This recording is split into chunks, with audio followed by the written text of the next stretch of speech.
My Mug, episode 376 on Monday the 25th of January 2016. I am your host, Stephen Layton. I always welcome you, and we always start with the news. So, some news. First of all, thank you for all the emails asking why I'm suddenly not wearing red. So today I thought I would, yes, this isn't red, but it's reddish. But I've got a bit more red on. Yeah, a few of you have noticed I'm not wearing red so much. I'm not a stereotype. I am a stereotype. I may not, or may be a stereotype, but I'm not here.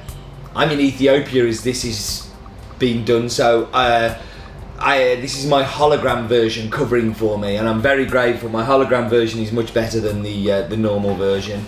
And I'm in Ethiopia judging the Taste of Harvest competition, and also going to meet some producers out there. Very exciting, looking forward to getting some more relationships, if you like, in Ethiopia. Some more people we're buying more directly from. Africa is somewhere very much been focused on. Kenya we've done super well this year, and I think we're going to be able to back that up again this coming year.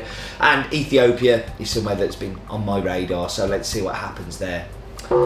Direct relationships, we have some amazing Colombians coming through in the next couple of weeks, some really old favourites.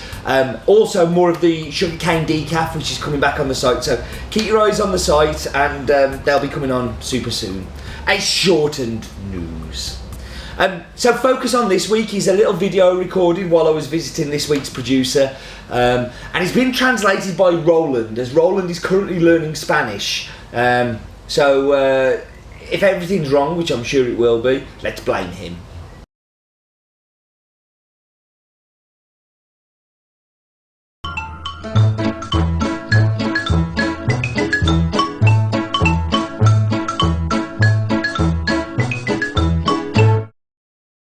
Si nosotros nos hemos decidido cultivar ya café, porque no teníamos antes asesoramiento. La empresa nos está facilitando asesoramiento y para agrandar nuestra producción.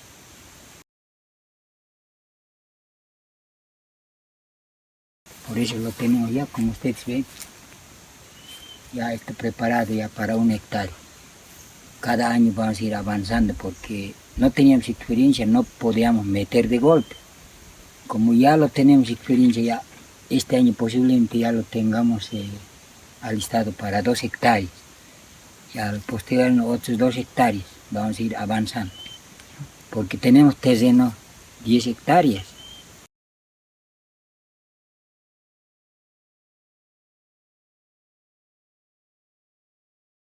Por falta de asesoramiento, así lo hemos tenido, chum, monte. A veces nos daba producción, a veces no, era así. Pero con este método es a lo seguro. Entonces, por eso nos hemos decidido ya a trabajar. Por eso estamos hasta hoy, ya como lo ven, ya casi el 40% de crecimiento. Hasta agosto, noviembre ya vamos a tener listo para plantar ya en noviembre. Sí. ¿Ha tenido buenos resultados? No, pues con esto vamos a tener el 100%. Sí.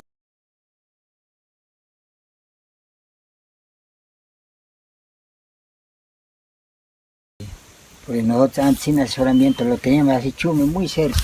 Pues aquí lo ve también ya la empresa nos está asesorando, ya lo hemos separado, una planta lo hemos sacado, es más despejado y va a dar más producción. Una línea de plantas a sacar del surco.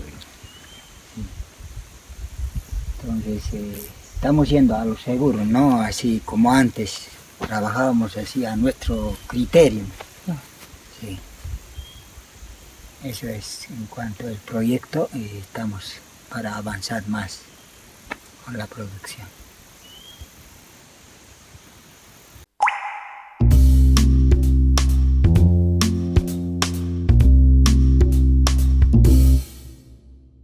So this is a coffee that we've had before. We actually had last year as Vincent Paye, but the year before it was called Copacabana, as it's from the colony of Copacabana and a small group that were working together there. But Vincent has stood out as somebody who is doing really good work, so we've actually separated his lot out of there and started to buy more directly.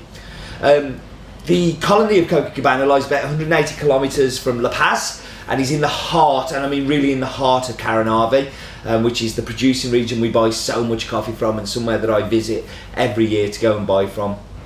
Vincent Paye, has been working hard, and really been working hard to produce great coffee, and has become a little bit of a beacon of hope in Bolivia. He really is somebody who is standing out as doing all of the right things, and he's taking on all of the right advice, and doing super work.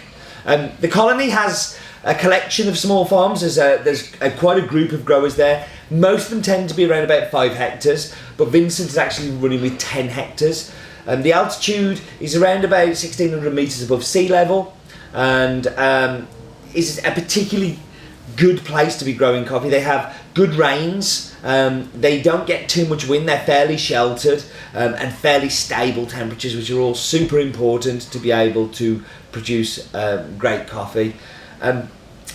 Everything, and I say everything, 99%, and I only say 99 because I can't be 100%, of the coffees that we buy from Bolivia are grown organically. There is no access to chemicals or pesticides or anything like that, and lots of the producers, for instance Vincent, is certified organic, although we don't carry an organic certification, so we don't shout about it being organic, but this is organic, this is properly organic. Bolivia, the harvest runs from May to September, with the main crop coming kind of June, July. Everything is hand-picked, but very little processing is done on the farms in Bolivia. This is processed at a mill called Buena Vista, and Buena Vista is somewhere where we buy lots of coffees from, and the processing is done by Pedro Rodriguez, and Daniela, his daughter, and Pedro Pablo, his son, who run the mill, and they have lots of people working for them as well. But they're the guys who've introduced us to Vincent, and have fostered the relationship. I met Vincent before, but I didn't realise, because he was at the mill, and I met so many people, and I didn't know we were buying his coffee directly. But I actually went to meet him this year and spent some time with him and his family on the farm, and I've got to say it was the highlight of the whole trip for me. Seeing somebody investing in new plant stock, building infrastructure so he can do a better job, a holistic approach to the farm, so like really trying to do everything the right way, and listening to the advice he's being given is really good, and also getting to meet his family. His daughter was telling me a story that she used to hate the farm. She didn't like her dad being at the farm because it took him away from home. But last year we had a little video interview with him, and she saw it on the internet at her school and was so proud that her dad had found this buyer in the UK that she started to get more involved in the farm, and she's actually said she wants to be more involved in the farm and actually work with her dad on that. And I think this is just super exciting when you can kind of inspire a 13-year-old girl to be able to want to get involved in coffee. And there aren't enough female kind of workers in coffee farms, and particularly in Bolivia, and I just think it's a fantastic thing. So it's from Bolivia, it's from the colony of Copacabana, grown by Vincent Paye, altitude of 1,600 metres above sea level. This is a Caturra, it's a fully washed, sun and mechanical dried.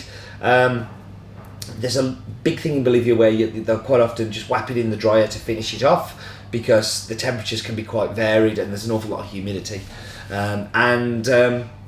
It's a delicious coffee. But before we do delicious coffee, we should do the map bit.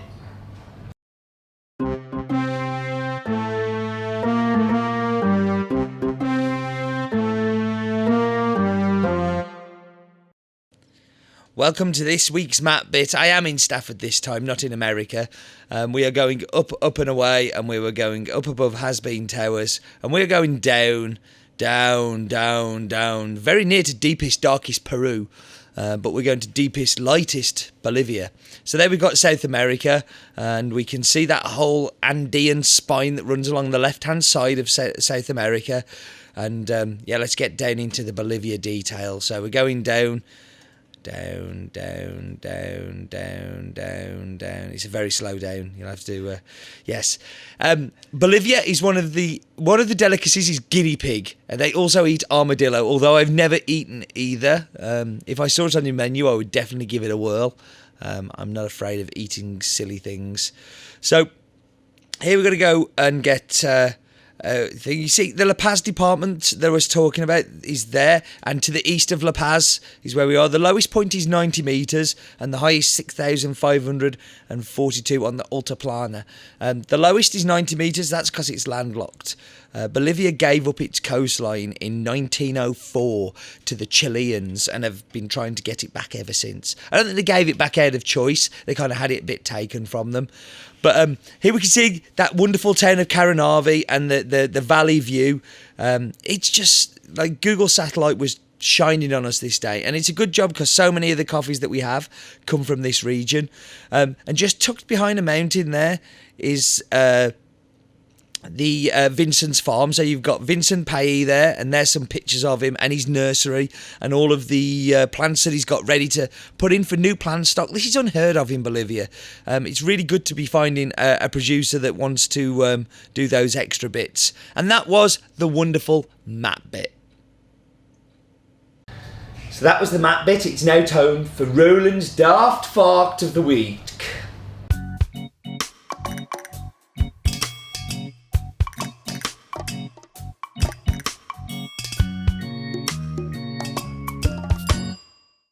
It's funny that Bolivia is Stephen's favourite country to visit, because did you know the sloth is native to Bolivia? I wonder if that's a coincidence.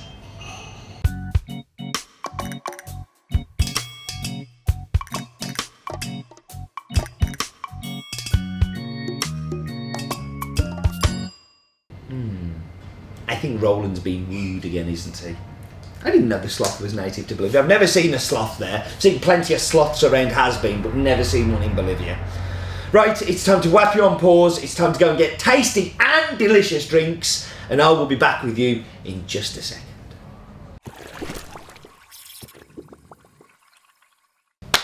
We are back into the espresso. Why am I singing espresso? I'm very odd today. I'm very tired, actually. I know what I need, more travelling. So I love this coffee. I love this coffee for what it reminded me of last year, and I'm really pleased it hasn't changed. And I have come up with the worst descriptor ever for it. Yellow. And it's corny, because it's like, it's sunshine in a cup, but it just reminds me of so many like yellow fruits. It's got a real yellow taste to it. It just reminds me of the colour yellow. The espresso particularly. There's a really lovely like burnt toffee on the end as well, on the espresso, which is just amazing. I've never found that on the cupping table either. Chris has done a good job with that espresso, very good job. Into the milk.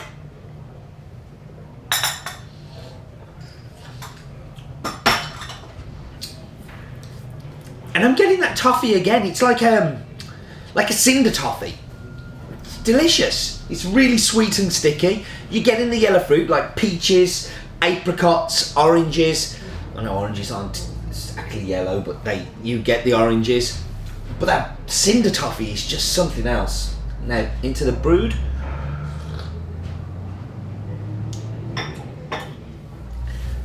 And that's what I'm more used to. Sunshine in a cup. It really is yellow, yellow, yellow. Mangoes, it's got peaches, it's got apricots, and that orange is definitely there too. It's a delicious coffee, and it's consistent now.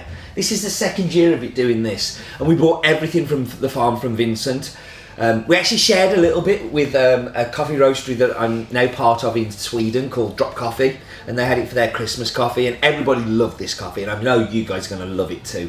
I love the difference we make in there. I love that Vincent is investing in the farm and really trying to improve things, and I love how delicious it is. Right, we are done here. We are getting out of here. Hologram Steve is signing off by saying life is definitely too short for bad coffee.